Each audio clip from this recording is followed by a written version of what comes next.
Indonesia, August 2025, the Southeast Asian country that was supposed to celebrate Independence Day with joy, actually had to experience the darkest period in its history. Demonstrations everywhere. The atmosphere became tense. Injustice spread widely. The hashtag #RipDemocracy was shouted by 300 million people.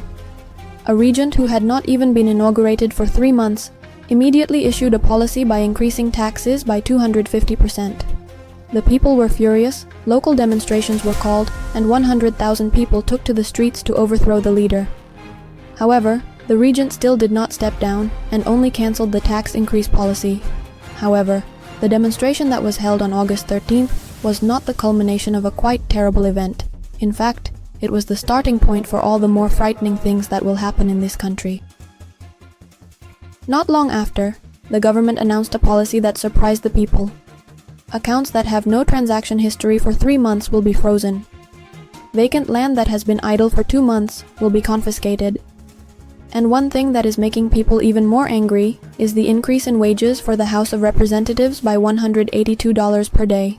This of course creates a very high social gap, where the ratio of public salaries to council members is almost 50 times higher. The taxes paid by the people are only used for pleasure, without any development, without any welfare and prosperity. It didn't stop there. People who were furious with the council members called for demonstrations again throughout the end of August. Not just one, but almost all Indonesian people held demonstrations simultaneously in each region on a large scale. The demonstration took place in an anarchic manner. Police cars were damaged. The council building was burned. Public facilities were not spared from being targeted by the mob's fury.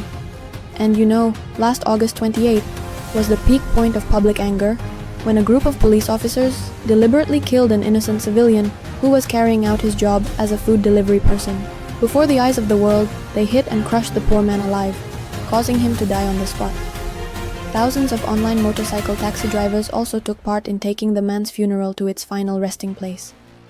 The world must know that the Indonesian government system is in chaos, and a woman named Puan Maharani is the mastermind behind all this.